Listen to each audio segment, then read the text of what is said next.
Air sealing. Air sealing to keep your food from going bad longer.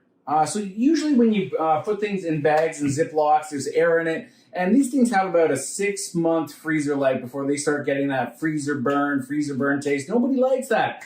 So they came up with air sealers. Something that is like a reverse vacuum cleaner. It sucks the air from around the food. It can be from poultry, meat, vegetables that are blanched, on and on and on. You can create a great air seal for your freezer so the items last from up to 1 to 2 years. I heard someone that I just bumped in buying this the other day saying that he had soup that he put in one of these from like 2014. It's 2021, by the way. There's a big coronavirus, COVID going on. And we want to do food preparation so things last longer in case there is a spike in the food prices, which seems imminent based on all the media fear-mongering. But either or, you can have food that lasts a long time and you can buy it at a good price, bulk, and then prepare it. Now, we're sitting here and we're doing a bunch of things, and I really want to tell you what I learned because this was a lot of fact-checking and looking over these devices. There's a lot of different types that you can get. We got this Cuisinart one. Whatever the brand name is, they all pretty much work the same. They got a cutter because, number one, you got to cut that line straight on these rolls that you get of the food-saving Ziploc-y. It's not Ziploc, but you need to get it, and it comes on a roll of plastic that you need to slice up. And you want to slice that in a straight line. That's number one. Very, very, very important because as things get wicked up, it needs to be sealed on a straight line. And some of these devices, like this Cuisinart one, doesn't have that. They have a little like zzz, that cuts it. We're just cutting them and preparing them all. I recommend that you do that. Just prepare them one by one. Here's an example of a double bag one. And this one you can put one in here and one in here. Do 2 chicken breasts, 2 pieces of beef. But the funny thing is that it's going to be like mind-blowing to you in the first go is when you start cutting it, it's open on both ends. So that's why they have these functions on here that one is for actually sealing, one is for vacuum and then sealing.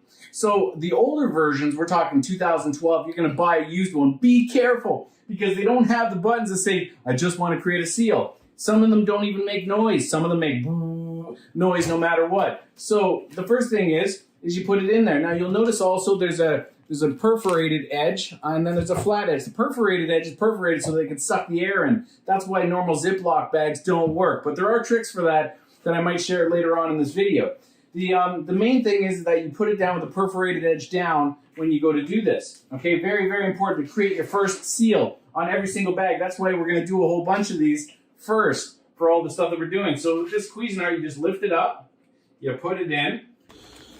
Another tip, cut your bags first, then go through the process of putting the edge on them all first. So I just did this one, put this off to the side, do this and do 20, 30 of them. Get the seal on first, click, click, create the seal. So then all of a sudden then you can do the meat all in a process and chicken. And just put it in a bag and seal it again. But do them all first, and you'll be you won't be such a tiresome game, and you'll have more of a process to things. So as you can see, you take the perforated edge on your bag that you've cut because it starts off open, right? And perforate it and these that texture down. And you have one lip that is for the air sucking area, and then you got this one that is like a heat based perforation that comes down and that's where it creates the seal on. So if we put this in and you snug it about there, right? About half an inch in, so it's in the air seal. You put this down, you do what the device, this one actually clicks, it tells you to press on both sides and creates a snap. Some of them you just put down, you don't need a snap. And then you can put on, you just press the button, I put seal, doesn't matter moist or not. And it's essentially going right now as soon as it's locked. And it's going through the process. When the red light goes off, boom, bada, bing, it is supposedly done. With this device, you press the 2 buttons on either side, you bring this up, and voila, you can see that there is now a complete seal. Now, I want to tell you something really, really, really important that you need to know. With these things, when you put in some meat here, you will want to cut some strips like this off for putting in on top before the seal. Because think about it. when you go to the air's pulling the meat, the poultry, the blood, from the beef, poultry juice, it comes up and it goes through the seal and it breaks it. So it kind of closes off, but it doesn't fully. So it's going to leave a little air in there. And then the possibility is that your food's going to go bad quicker, instead of the year to 2 years. So you want to put this so it hits and wicks into this and gets sealed in there, and away you go. So let's do that and show you a little example here. I put some stewing beef in on this example, and there's not as much blood, so that's okay to do. I put a little plate here just to raise up the surface so it's easier to keep a flat edge for going. And basically you want the upper edge to go in this pocket. And this pocket's here also to take out for cleaning. Blood gets, pulled out, or any sort of juice and whatnot that you can clean.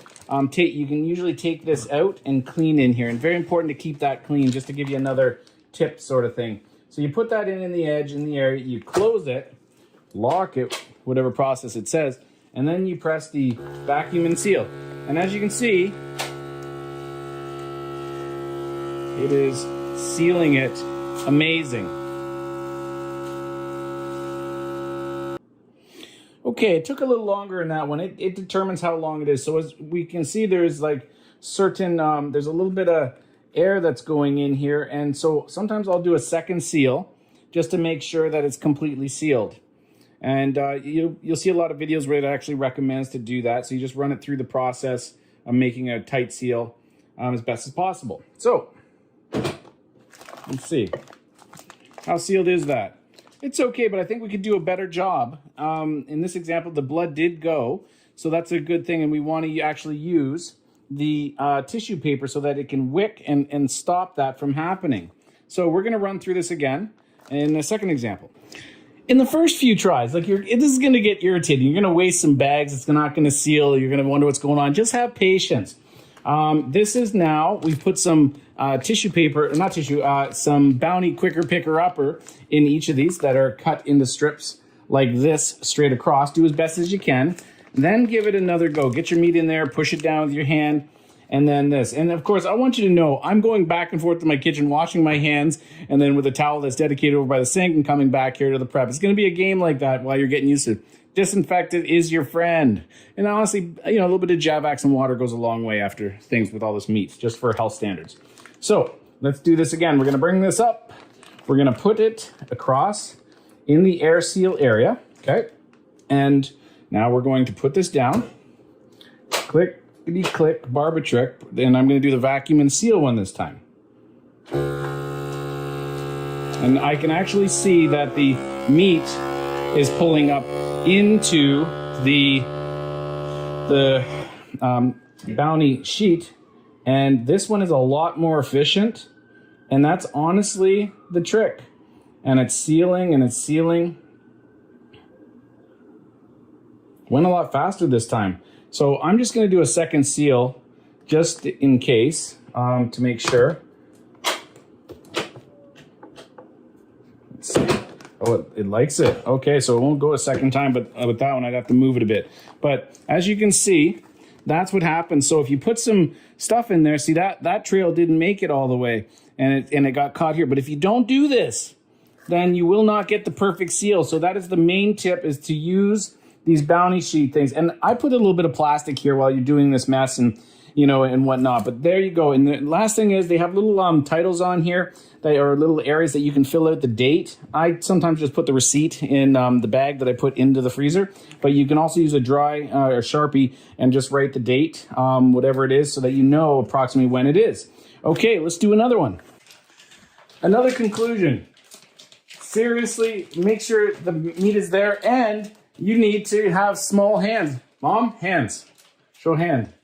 There you go. See, my mitt doesn't go as well as hers into the actual package. So get someone with smaller hands. It is a two-person job, I believe.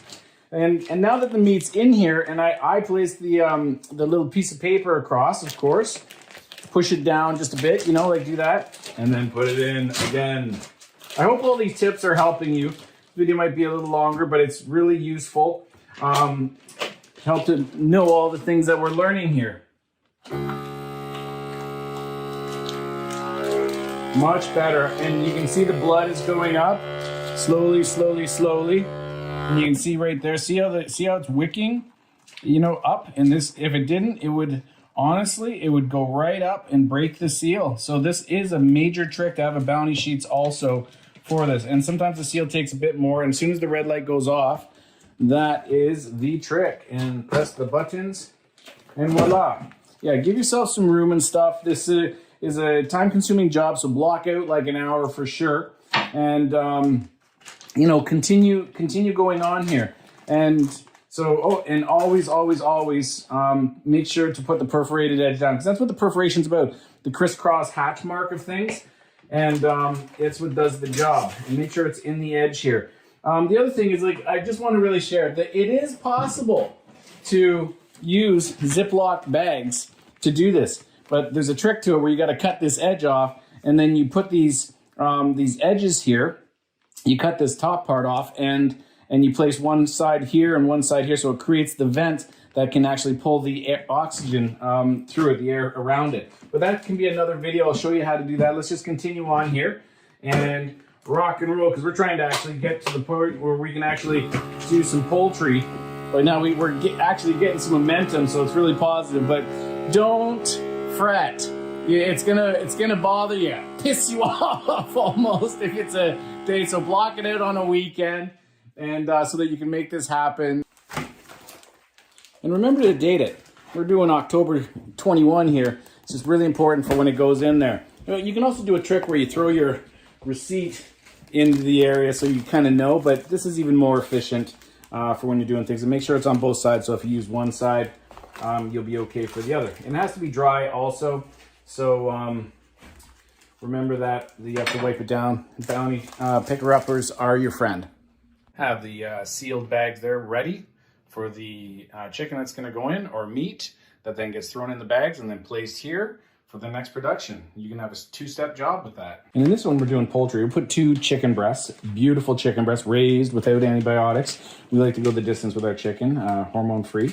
Free range is great too. And just put this in. And as you're doing that, yeah, I would just tap around the edges, because when you put the chicken in, or any sort of liquidy produce, then it's gonna create issues with the edge. So that's another technique. It's all a basic thing. That's why I believe this is a 2-step job. Again, I have to keep mentioning that. And just kind of dab, you know, with your hands here. These are all tips that I've gotten from many videos, so you can just watch this one and you'll be good for a lot of them.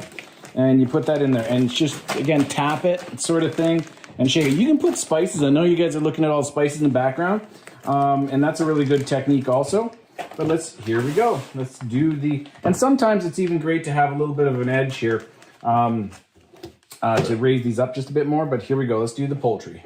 Oh, it actually did it. I didn't even need the snap. Oh, look at that. That is excellent. Move things around a bit more here to make sure the air, but yeah, just pressing this down, and then it has a little bit of time to get done. And sometimes the heat, it actually has a sensor while it's sealing. This is actually not too bad with the noise stuff and whatnot. So boom, bada bing, chicken will be sealed for a year. What do we do again, folks? We write the date on. And honestly, it's best to do this first. I'm doing this at the end. It's not good because this bag can get wet during the process of it. So mark the bags at the beginning of the process versus at the end here. Wow, good idea. Good idea, folks. And we like to have roasted chickens raised without antibiotics in these bags. But, you know, when you want to put these away to seal, it's important also because there's so much air in this bag. So we're tried one so far, and I cut down under in half and the legs off with a really handy dandy bone cutting device here, and we just did it. And with this, boom bada bing. But this is with the cut up one where I took them apart, the legs and stuff, so it really did do a good job. So I'm going to do a second try, of course using the bounty sheet just to make sure you know. And I'm going to try one where we just took the whole chicken this time and we put it in the bag like that instead of cutting it up. So let's see what happens. Okay, we're going to put one of these in, of course, just in case this is a juice sort of thing. And we're going to give this a shot. So let's do it. Here we go, straighten things out. Perforated edge to the bottom. And lining it up. Bringing the thing down, making sure that it's fully in the gate. Oh, yeah. Mom, can you come here and fix it? Oh, Yeah. Okay, and now you put this in and you bring that down. Yeah, and boom, bada bing. Just do one at a time because then you can't tell if you both clicked. Okay, and now you got this here, and now let's press the device. Again, my dog is taking the air. I like to squeeze the air out to help it along. Oh, it's going good. It's going good.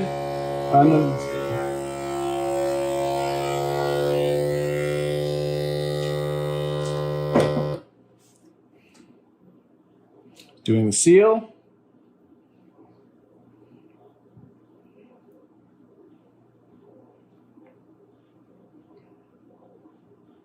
Boom, bada bing. So it turns out you don't have to slice it up and you can get a really good air sealed little chicken for another day. And the glory. Chicken, meat, chicken, steak, stew beef, all ground done, beef, ready. We're here. Safe. whole chickens. It's called peace of mind, everyone. And don't forget, you can do vegetables also. Look at that. That's like solid like a rock. No air in it whatsoever. Remember, you can blanch your vegetables. Very important to do. Gets really addictive, actually. Look at that. Sucks me up. High profile.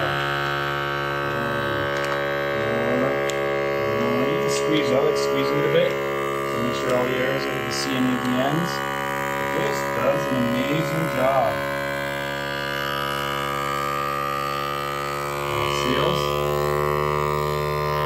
And drum roll, please. We are done. Look at that. That is like solid. And that's about it for now. If you have any questions, let me know, and I'll see you in another video.